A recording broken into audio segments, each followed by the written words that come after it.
Друзья, что если одна книга может изменить абсолютно все? Что если именно это видео запустит цепную реакцию? Ты можешь сомневаться, но если ты смотришь это видео, значит процесс уже начался. Добро пожаловать в книжный клуб с Романом Котовым. Готов узнать, что перевернет именно твое мышление? Ну что, друзья, я не мог не заметить, что тема разговорного гипноза окажется настолько актуальной для вас.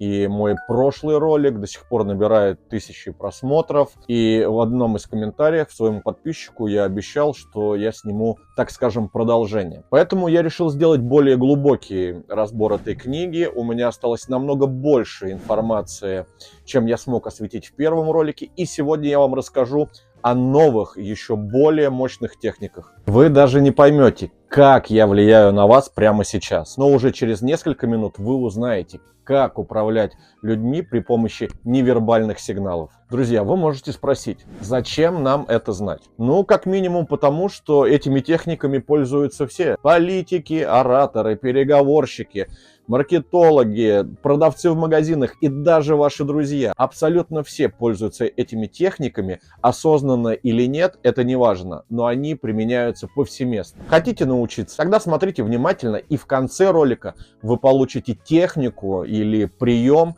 который работает в 99% случаев. Гипноз — это не просто слова, это позы, наше дыхание, жесты, взгляд, микромимика, паузы в разговорах. Давайте же все-таки попробуем разобраться, как это работает. Поза. Человек, который сидит прямо, расслабленно, но уверенно, автоматически воспринимается как более сильный собеседник. Если ты сутулишься, скрещиваешь руки, постоянно перемещаешься с ноги на ногу, тебя бессознательно воспринимают как слабого собеседника. Дыхание. Ровное, ритмичное дыхание сигнализирует о контроле и спокойствии. Если ты начинаешь дышать чаще, собеседник подсознательно чувствует какое-то напряжение. Жесты. Плавные, медленные жесты создают ощущение контроля и стабильности, в то время как резкие телодвижения показывают неуверенность и беспокойство. Следующий этап, друзья, это взгляд. Взгляд в гипнозе играет ключевую роль. Если ты смотришь собеседнику прямо в глаза, но не сверлишь его взглядом, а спокойно фиксируешь, это вызывает доверие и подчинение. Ну и завершающее, это, конечно, микромимика, друзья. Если вы делаете какие-то мелкие, едва заметные движения лица, да, там поднятая бровь, легкая полуулыбка или прищуренный немножко взгляд, они могут передать авторитет, одобрение или сомнение без каких-либо озвученных слов. Интересный факт на эту тему. Вы когда-нибудь замечали, что харизматичные люди кажутся всегда спокойными и уверенными, даже если они молчат? Это потому, что они контролируют свое тело и невербальные сигналы. Мы все знаем таких людей. Они заходят в комнату и на них сразу обращают внимание. Им не нужно громко говорить или демонстративно привлекать к себе внимание. Но их влияние чувствуется моментально. Секрет довольно прост, друзья. Они контролируют свое тело, свой голос, свое поведение таким образом, что бессознательно воспринимаются как лидеры. Теперь, друзья, давайте поговорим об ошибках большинства людей. Давайте начнем с распространенных, которые автоматически снижают ваш статус в глазах окружающих. И первый признак – это суетливость. Человек, который постоянно дергается, перебирает пальцами, ерзает на стуле, почесывает нос или грызет ручку, говорит о том, что я нервничаю, я не уверен в себе. Следующая ошибка – это резкие движения. Когда человек резко машет руками или меняет позу слишком часто, это выглядит хаотично и раздражает собеседника. Также ошибка – это изменение темпа речи. То есть, когда начинает человек говорить слишком быстро, а потом медленно, это показывает неуверенность в своих словах. Излишняя мимика. Когда человек на каждое слово меняет свою мимику, и это сопровождается активной жестикуляцией, это отвлекает и может вызвать определенного рода недоверие тоже. Так как же демонстрировать свою силу и свое влияние? Запомните принципы уверенного поведения, которые сразу дадут вам статус человека, контролирующего диалог или ситуацию в целом. И первое – это дыхание. Дыхание – это ваш главный контрольный центр. Ровное, спокойное, ритмичное дыхание сразу подает сигнал, что я спокоен, я в себе уверен, я контролирую ситуацию. А если вы начнете говорить резко или быстро или сбивчиво, ваш собеседник автоматически сможет почувствовать тревожность, даже если вы ничего не говорите. Можете воспользоваться простым трюком. Перед важной встречей замедлите свое дыхание и сделайте несколько глубоких вдохов. Это мгновенно понизит уровень стресса у вас и создаст у окружающих ощущение вашей уверенности. Второе – это ваши жесты. Минимальная амплитуда движений и максимальная точность. Все движения должны быть мягкими, плавными, но уверенными. Чем более размашистые ваши жесты, тем сильнее мы кажемся. Резкие размахивающие движения создают хаос и напряжение. Пример. Представьте двух собеседников. Первый размахивает руками, перебивает сам себя, подпрыгивает в кресле. Какое впечатление он производит? Суетливость, нервозность. Второй движется медленно, жестикулирует экономно, но точно, делает паузы между словами, кажется уверенным, как лидер. Третье – это неподвижная, устойчивая поза. Спина прямая, плечи опущены, расслаблены, но развернутые, не зажимаемся внутрь. Если сидите, не елозьте на кресле или на стуле, не скрещивайте руки на груди. Это сигнал о закрытости. Человек, который переминается с ноги на ногу, постоянно меняет позу, елозит, скрючивается в кресле, кажется в себе неуверенным и слабым. Есть некая фишка. Если кто-то пытается психологически на вас давить, просто замрите на мгновение. Это сбивает агрессора и покажет ему, что вы не реагируете и контролируете ситуацию. Четвертое – это минимальная эмоциональная реакция. Запомните, чем меньше вы реагируете на внешние раздражители, тем сильнее воспринимаются ваши слова и ваши поступки. Человек, который сильно меняет выражение лица, скачет по интонациям, легко выходит из себя, воспринимается как слабый и неуправляемый. Пример. Представьте начальника, который спокойно слушает претензии, не перебивает, не скандалит. Это настоящий лидер. А теперь представьте другого начальника, который начинает резко реагировать, злиться или защищаться. Это уже не лидер, а человек ведомый. Пятое – это наш взгляд. Прямой, уверенный, но не сверлящий. Когда вы смотрите прямо в глаза и не моргаете слишком часто, и не отводите взгляд слишком быстро, это говорит о том, что я знаю, чего я хочу. Если человек постоянно отводит взгляд в сторону, слишком часто моргает или не может зафиксировать взгляд на одном месте, да, как говорим мы, поймать фокус, это воспринимается как слабость. Фокусировка, если вы хотите усилить ваше воздействие, во время паузы перед важным разговором остановите взгляд на человеке на 2-3 секунды. Это создаст драматический эффект, который подсознательно увеличит силу ваших слов. Шестое – это глубокая и четкая речь. Чем медленнее, глубже и четче вы говорите, тем сильнее вас слушают. Если вы говорите быстро или сбивчиво, с частыми вас будут воспринимать как неуверенного человека. Есть определенная фишка. Необходимо замедлить вашу речь на 10-15%. Это автоматически создаст эффект мудрого человека. Седьмое – это паузы перед ответами. Когда вам задают вопрос, сделайте паузу всего на 1-2 секунды, прежде чем ответить. Это покажет, что вы взвешиваете ваш ответ и не поддаетесь на манипуляции. Если вы отвечаете сразу, без паузы, это похоже на то, как попытка угодить или, возможно, что вы оправдываетесь. Например, представьте, что вас спрашивают. Вы точно в этом уверены? Если вы сразу говорите «да», это может выглядеть так, как будто это ваша защитная реакция. То есть вы, не задумываясь, подсознательно ответили «да». Если же вы сделаете паузу, слегка посмотрите в сторону, а потом спокойно говорите «конечно», это воспринимается как непоколебимая уверенность. Восьмое, друзья, это отказ сразу реагировать на чьи-то просьбы. Если вас о чем-то просят, не спешите говорить «да» или «нет».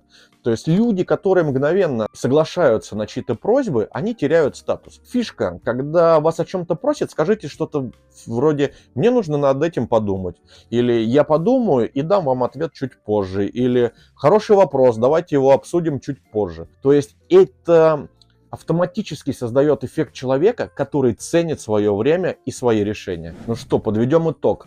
Как стать человеком, который излучает силу? Дышите ровно и контролируемо. Двигайтесь спокойно, без резких жестов. Фиксируйте ваш взгляд, но не сверлите им собеседника. Делайте паузы перед ответами и говорите медленнее и четче и немножко тише. И сразу не реагируйте на просьбы, друзья. Давайте себе время на подумать. Если вы примените 3 или 4 этих техники, люди начнут абсолютно по-другому воспринимать вас. Вы станете тем, кто влияет на других, а не тем, кто ведется на чужие эмоции или манипуляции. А какие из этих приемов вы уже используете? Или пользовались ими, возможно, неосознанно? Напишите в комментариях. А теперь давайте разберемся, как делать невербальные внушения. И первое, возможно, очень многим известное, это зеркальное подстраивание. Постарайтесь подстроиться под человека, выбрать его позу, подстроиться под ритм его дыхания или под темп его речи. После 1-2 минут начинайте менять свое поведение, и он подсознательно начнет менять свое поведение, следуя за вами. Второй немаловажный пункт – это отвлечение внимания. Во время важного разговора переключайте фокус, смотрите мимо, отвлекайтесь, разглядывайте человека. Это создаст эффект контроля. Третий пункт – это задержка реакции. Если вас о чем-то просят, не соглашайтесь сразу.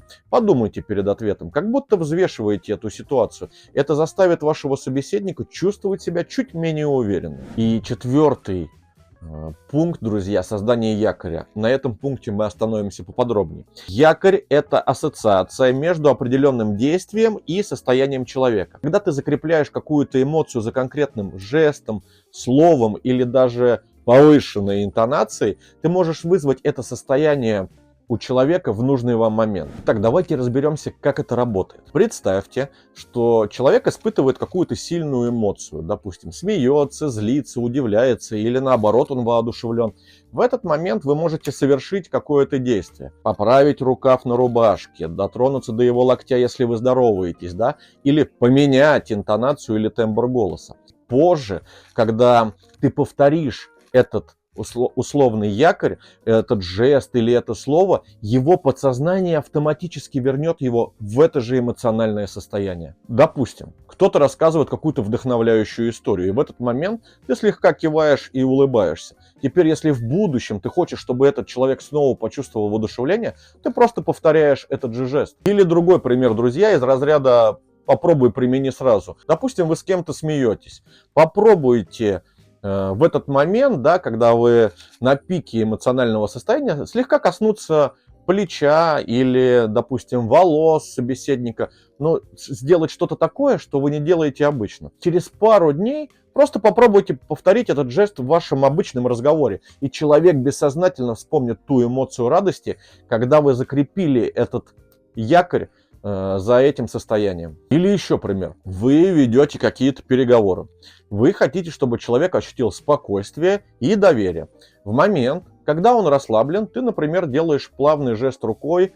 Да, вот почему-то у меня такое ощущение, как вот в фильмах, знаете, когда они на переговорах сидят, поправляют запонки на рубашке, или делаешь какой-то плавный жест рукой или меняешь тембр голоса. Позже, во время сложного какого-то момента в вашем диалоге, ты просто повторяешь этот прием, и собеседник автоматически чувствует доверие. Так, какими же бывают эти якоря? Физические якоря, мы уже определились, да? Что это жесты, прикосновения, изменение вашей позы. Звуковые якоря – это определенный тон голосом, слово или, возможно, какая-то фраза, которая поможет вызвать эмоцию. Например, фраза «я точно в этом уверен», сказанная с особым нажимом и связанная с правильной эмоцией и повторенная в важный момент, может дать отличный результат. И визуальные якоря – это жесты, выражение лица. Например, легкий прищур в момент принятия решения или наклон головы вперед, когда человек тебя слушает.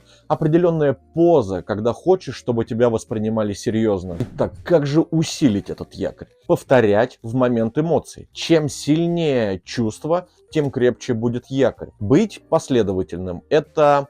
Если ты закрепил уже якорь, используй его в аналогичных ситуациях и подкреплять его действием. То есть, чем больше ты его повторяешь в нужный момент, тем сильнее он закрепляется. Например, если вы хотите, что ваши слова запомнились, скажите важную фразу и в этот момент совершите какой-то жест. Поправьте волосы, слегка поднимите палец вверх или поменяйте тембр голоса. Позже повторите этот жест, и собеседник бессознательно вспомнит ту фразу, о которой вы говорили и на которой вы закрепили данный якорь. Давайте подведем итог, друзья. Якоря – это не магия, а механизм работы нашего подсознания, чью работу мы разбирали в предыдущем ролике по книге «Думай медленно, решай быстро». Если вы закрепили какой-то жест, слово или позу в момент сильной эмоции, то в следующий раз, когда повторишь этот жест, ты вызовешь ту же эмоцию у собеседника. Какие якоря, друзья, вы замечали в своей жизни? Пишите в комментариях. Итак, друзья, в начале ролика я обещал вам бонус. Как сделать так,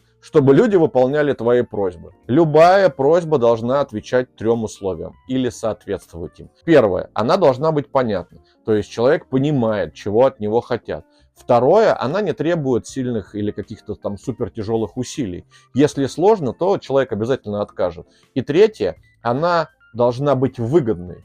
То есть человек должен видеть в этом пользу и для себя. Как использовать это в жизни? Допустим, вместо того, чтобы сказать «поставь лайк», можно сказать «ты можешь поставить лайк, если считаешь этот контент полезным». Или вместо того, чтобы сказать «подпишись на канал», можно сказать следующее. Кстати, если хочешь больше таких разборов, подписка поможет тебе не пропускать новые выпуски. Или вместо «оставь свой комментарий» сказать следующее. Напиши, какой прием тебе понравился больше всего. Друзья, сегодня мы разобрали мощнейшие техники гипноза, которые работают в реальной жизни. Это невербальные сигналы, так как твои позы, взгляд, жесты, речь. Якоря, да, это как привязать эмоции к определенным жестам или словам. И как делать так, чтобы ваши просьбы выполняли. Теперь вы знаете, что воздействие происходит не только словами, но и невербальными сигналами. Возможно, вы уже начали замечать, как люди вокруг используют эти техники. Теперь вы можете применять их осознанно. Что делать дальше? Просто возьмите и попробуйте применить одну из этих техник уже сегодня в разговоре и посмотреть, какую реакцию она вызовет. Напишите в комментариях, какой прием вам понравился больше всего. И помните, вы даже не поняли, как я влиял на вас все это время, но теперь вы можете делать это сами. Если вам понравился ролик, обязательно подписывайтесь на канал. Оставляйте ваши комментарии под самой интересной техникой. Давайте пообсуждаем, что именно нравится вам, чем именно пользуетесь вы. Ну, а так мы увидимся уже на страницах следующих книг и в нашем следующем ролике. Всем пока!